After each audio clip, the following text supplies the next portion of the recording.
Hey, Coach, I guess it's kind of a double-edged sword. You like to have that bye week to have some time to get extra ready and also to get healthy again. But coming off a loss, you and the players, I would imagine, just chomping at the bit to get back out on the field and set things right.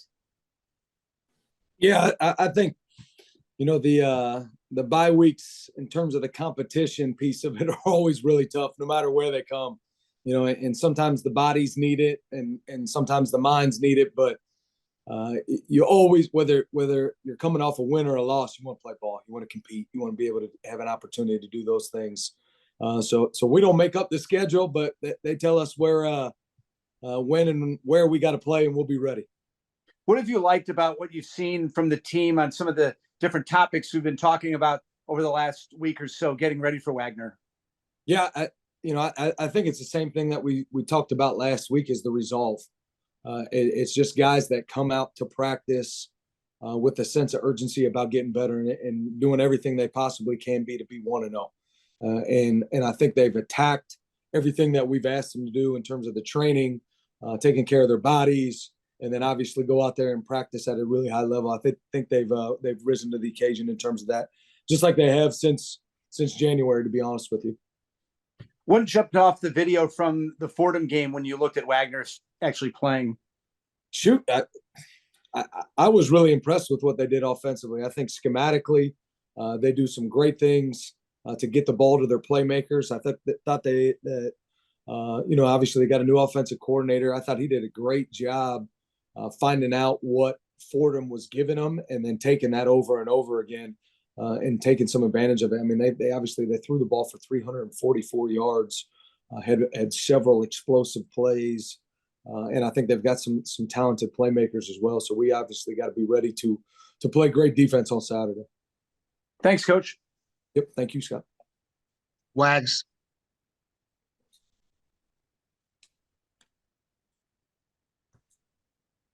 DJ, how are you?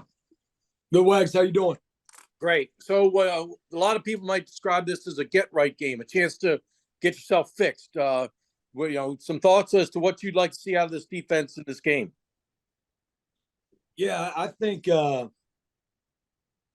there's no such thing as a get-right game or anything like that. That's the beauty of the game of football. You've got to be on point at all times, and I don't think anybody here is taking that route in terms of how we're going to go about our competition this week, our training, and then obviously the game on Saturday.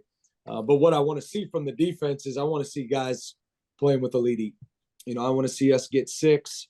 I want to see us tackle at a high level and execute at a high level on Saturday. And those are really the things that we're looking for. It's nothing new, nothing different. We've got to do what we do, and we've got to do what we do well. So what's been the focus in practice other than, tackling? We know that. What else has been kind of the focus as you lead up to this next one? Yeah, that's first and foremost, and I know you know that, but it's been the tackling. I thought we played really hard week 1. We still have to, like we talked about, there was a few of those misfit plays. So the execution piece of it needs to be cleaner. And then the physicality piece of it has to be clean. And we've got to do a great job on first down. And we've got to make sure that we put ourselves in favorable situations so we have the opportunity to get 6 and get off the football field. You just brought up the get 6 men mantra. Did you get any against Notre Dame? What figure did you reach? One. Missed field goal was a 4th down stop. Okay, gotcha. So obviously that's the game for us, unfortunately. Right. So getting 6 this week would be huge, huh? Yeah, it is every week. It's a battle cry for us, and we know, when we play well on defense and we get 6, it gives our offense an opportunity to take the opposing defense out into deep water, and that's really what we're looking to do. Is we've got to be, and we know if we play well on first down, then we have an opportunity to get off the field on third down, and they're directly correlated together. So that's a major emphasis for us this week. So I talked a little bit about Ray Lane and Kyle Jacob, but anyone else that you thought showed out against Notre Dame? I know it wasn't a great effort, but were there any players other than those two that maybe played well within the game? I've been really impressed. I've been really impressed with what Coach Brown has done with both the two outside linebackers. You know, guys that are new, they really got their first opportunity. Xavier McDonald and Jordan Sanders, I thought they did a great job. You know, and B.D. Williams moving over to safety. I've been really impressed with him making that switch. Thought he's really attacked that, you know, and then, you know, that gave us a chance to get Avon Gibbons a little closer to the box. He's done some nice things for us in some of our subgroupings when we get him a little closer to the box as well. And then really Coach Hall does a great job with the D-line. They really are the guys that let us go. You know, Jacob Busick. I think Biscuit, Donald Bernyard Jr. has had 2 excellent weeks of practice since the Notre Dame game. Been really impressed with him. And then Jay Reed's playing at a real high level as well. So Gibbons and Mbidi, do you think that could almost be a platoon situation? It sounds like Mbidi's better in pass coverage and Gibbons is excels in run defense. Do you think you could almost platoon those guys depending on situations? That may be something that we're looking into. We're just going to look over to to Wagner's sideline and see if they'll tell us if it's going to be run or pass. We'll get the right guy in there. No, but Avon Gibbons played a ton of football for us. He's done it at a really high level. He's somebody that I know the entire defense and the entire football team has a ton of confidence and trust in. And the same thing with Mbidi. You know, and they both have to be able to play against the run. They both have to be able to play against the pass.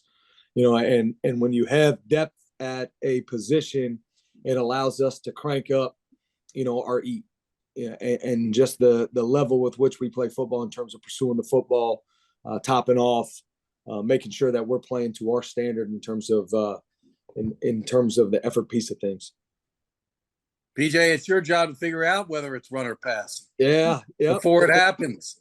It is. We're going to work on it. James Hartner, press box. Hey, Coach, just a couple questions for you. So to combat your September schedule, you have a short-term week for this upcoming week after Wagner, and then you have basically your bye week. How do you keep your team and your defense on its A game throughout the this odd scheduling and throughout the entire season? We just focus on what's right in front of us right now, and that's all you can do. And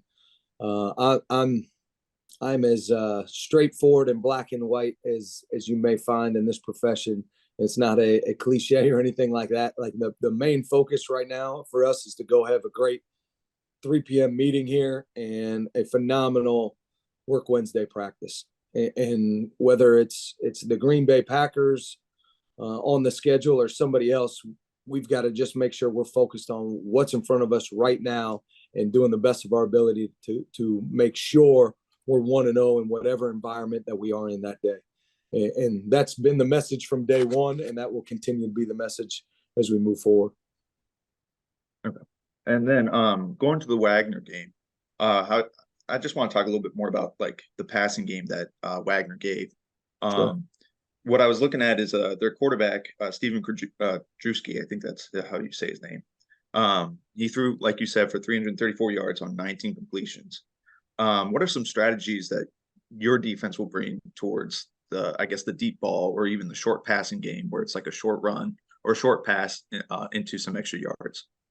Yeah, I think they were extremely effective throwing the ball Saturday. Obviously, he's a UConn transfer, and then a Georgia State transfer as well. So he's obviously an FBS talent. He made some great throws. To be honest with you, and you mentioned the 19 completions. There's several drops out there. You know, he hit a backline throw in the red zone, which was an excellent throw. On a 4th and 4, he had a shot to continue the drive. Made an excellent throw to a tight end in the flat.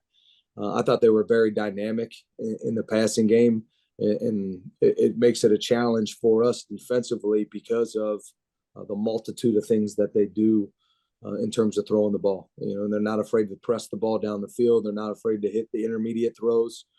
They're not afraid to hit the throws from the hash to the far sideline. He's got a strong arm and has obviously the confidence to be able to make those throws. So for us, again, it comes back to a lot of executing what we're looking to do on the back end, coverage wise, and then we have to have great finish skills. I think he's going to throw the ball in there and give his guys opportunity to make plays, much like they did in week 1. And we've got to make sure we do a great job making plays on the football. And if they are able to catch it, then we got to get them down quickly, line up and play the next play. Awesome. Thanks, Coach. Pete Medhurst. Coach, how do you and the staff, with the time you've had, not overreact to what happened in game 1 and just make sure everybody kind of stays level and even keel and try to get better here for week 2? Yeah, I think it's the same thing you preach to the players. Is you have 24 hours, and then it's time to move on. And I think we just listened to the head coach when he talks about move on Monday, and everything now is all sights on Wagner and making sure that we have the right plan in place. Our guys understand the plan. It's crystal clean, and it's crystal clear for them to be able to go out there and execute it and play violently. And really, I'm so one track minded. I can't look at really anything else other than that, and going out and having a great performance this week. You guys can't go full pads back-to-back days. You don't get preseason games of any kind. How do you improve the tackling early in the season when you don't really have a ton of live reps in which to do that? Yeah, I think we obviously got to drill it. We have to do a great job in outside of the drill work when we go 11 on 11 or we go 7 on 7, whatever it is, making sure that we're putting ourselves in the right body position to finish the play. And that's been a major emphasis for us defensively. Is every play we've got to do a great job getting our body in the right position. And by that, I mean we're tracking the near hip. When we tag off, we got the near leg forward, and we're tagging off low underneath the knees. We're scissoring our hands. We're doing those things. And if it's a thud situation, then we're finishing with our eyes on the near pec, and then we're seeing 2 violent uppercuts on the ball carrier. So those are the things that we're emphasizing, and you can be great at tackling without taking to the ground. And I promise you this, Coach Newberry set up the schedule as well as anybody for us to be able to get live work and be able to get people on the ground and be able to do those things. And we did very similar drills yesterday in practice than we finished the week last week. And as a defensive staff, we were talking about it. I mean, we looked considerably better in just a few days of working some of those times. So that was great to see. Their pace, if at all, is it any kind of, good preparation for the pace that you may see Thursday as well in playing these types of teams back to back? Certainly Wagner appears to be a team that's willing to play with little pace and throw the ball at a pretty good clip. Yeah, I haven't really got a chance to look forward on anything yet. All the focus has been on Wagner, but their pace, they do a great job changing tempos. Yeah. They do a really nice job, getting in and out of the huddle, hiding formations, being able to do all those things. Just been impressed with their operation and how they're able to sort of change tempo when they need to change tempo. If they hit an explosive play, right, to be able to go tempo, to be able to do those things. What they do on in short yardage situation as well. I've been impressed with them and just really the schematics of what they do. Depth wise, you guys okay from an injury standpoint based on your 2 deep basically coming in this week? Yeah, we are healthy. and we're grinding and we're getting ready to go. Appreciate it. Thank you. Thanks, Pete. Scott Wyckoff.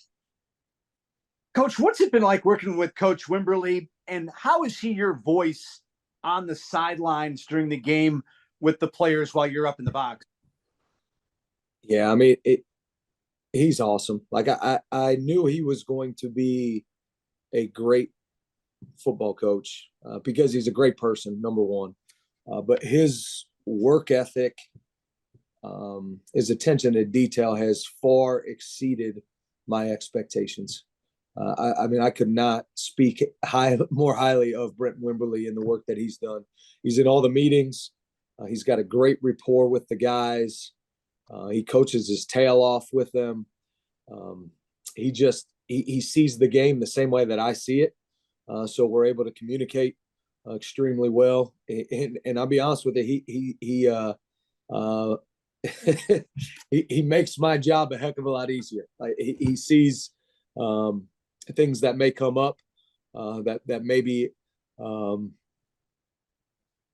I hadn't covered at that point, and is able to cover those with the guys. I think they're really comfortable in terms of their communication with him.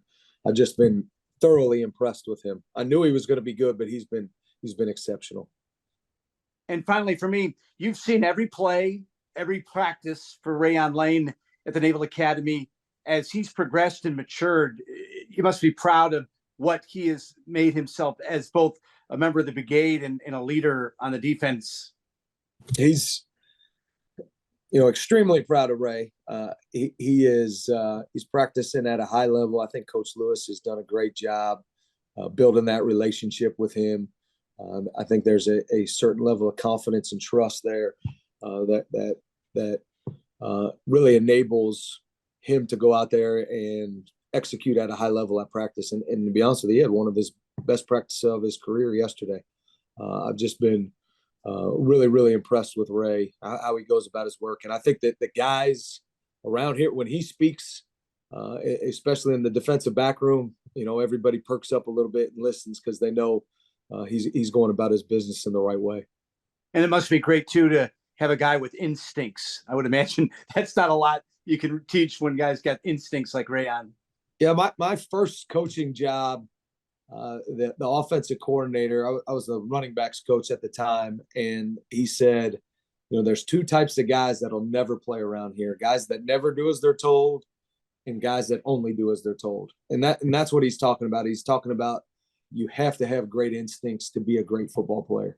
The game is not always black and white, and it's a battle for those inches. And a lot of times the inches is in that smidge of gray that's out there. And it's the guys that can navigate that can help take your team to the next level and help it erase a lot of football plays. And that's what Ray does on the back end for us. Good luck, Coach. Thanks, Scott. Appreciate it, man. Wags.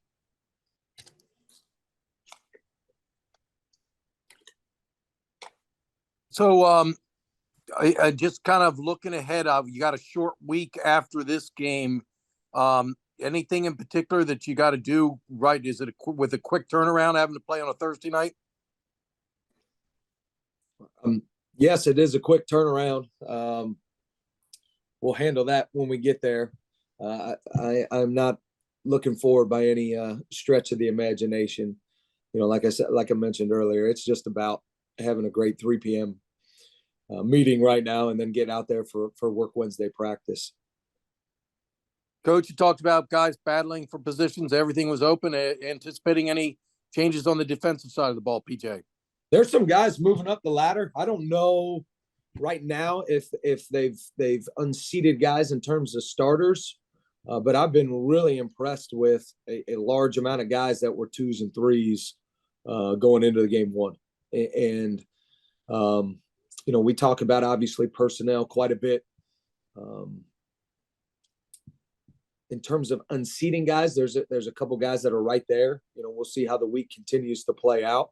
But I've been really impressed with the guys and their work ethic. And there's guys that didn't get on the travel squad that have come out with a new sense of purpose, working their tails off to get in that hotel on Friday night. The guys that have traveled that were 3s, several of them that are trying to get up to the 2 spot, and the same thing, 2's trying to get up to 1 spot. And it's been across the board. I've been really impressed with a large number of guys just getting better. Looking at the depth chart, Greg Johnson, cornerback, is the only plebe on the depth chart at present. Are there any other freshmen in the mix there? Yeah, I think Jay Sean McClain has done a great job at safety. He's really coming along. He's learning the defense. He's a longer athlete that's extremely smooth on the back end and can come up and really has some pop. I've been really impressed with him. I think Cush Abraham, he's a little bit more of a shorter guy, but he's excelled on special teams. Greg is continuing to get better as well. I think Coach Green is really doing a great job with him, but it's been those guys. Job Grant is a guy that continues to get better defensively, and those have been 4 guys on the backside. Up front, Griffin Willis has been a freshman that I think continues to get better at the defensive line position, and been impressed with him. And then I'd be remiss if I didn't talk about Kendall Whiteside. I know he's a sophomore, but he just keeps getting better and better every day we go out there. Coach Hall doing a great job with him, and Kendall and Whiteside's just working his tail off. Thanks, Coach. No problem, Wags. James. I'm good. Good luck on Saturday, Coach. Appreciate it, James. Thank you. Pete. Coach, there were a couple of completions Hartman had where I thought Andrew Duhart had about as good a coverage as you could possibly have without committing pass interference. Did it look like that on tape? And is that just a case of an elite quarterback making an elite throw on both of those occasions? No, you're right. You're spot on. And Duhart's been a consistent performer for us. I think he's just starting to scratch the surface of the type of corner that he's going to be. I really think he's a guy that can play some excellent football for us, and he's going to make a lot of people that cheer on the Navy blue and gold proud. And obviously you're going against an excellent quarterback. Like I said before, I would fair to say that he's probably going to be up for discussion for the Heisman at some point this year. And challenged a lot of routes out there and played some good football. It's like I said before, it's a game of inches, and unfortunately they were able to come down with those things where hopefully as we move forward throughout the season, we're able to make those plays and we're able to come down with those. The process of bringing new people in, and you can sit across the table from them, in an interview process, restaurant, however you want to do it. But until you see coaches operating, even from back in the spring to where you are now, just assess, and you talked about Coach Wimberly earlier, but when you bring new guys in, what have they shown you now that you've been out on the field with them a while that maybe even, goes far beyond what they impressed you with in the interview process? I'm fortunate because defensively, I've had a previous relationship with everybody that we've brought in. So I had confidence and trust in them before. I had coached with everyone outside of Coach Brown, and we've known each other since grade school. I want to say probably 5th or 6th grade. His mom was just here yesterday, giving me a big old hug. And it was great to see her. But fortunately, I've had those previously relationships with guys. I'll tell you exactly what I told Coach Newberry is sitting in this seat, you don't realize when you're coaching a position, you're coaching your position, you're trying to do the best that you can. You're looking at for me particular, I was looking at my 2 guys, making sure that everything was clean for those 2, and I'm just trying really hard to make Coach Newberry's job easier. That was my main focus. And now sitting in this seat, you're obviously looking at all 11 guys like that. And when you have guys that can coach the way that our guys on the staff do, that I have the confidence and trust in them, it just makes my job a heck of a lot easier. And you know, if you're on a staff where you have, unfortunately, a weak link, you know, I could see how that could really hinder things. Fortunately, we don't have a weak link. We've got a lot of great coaches that operate at an extremely high level, and they all make my job easier. And really, I couldn't ask for a better staff. I couldn't ask for guys that I don't have, that I just have ultimate confidence and trust in these guys that they're going to get their guys ready. They're going to execute the details that we need to execute, and they're going to have their guys ready to play with the lead and play extremely violent and physical. It's a kudos to Coach Newberry to put a staff together like we have on the defensive side of the ball.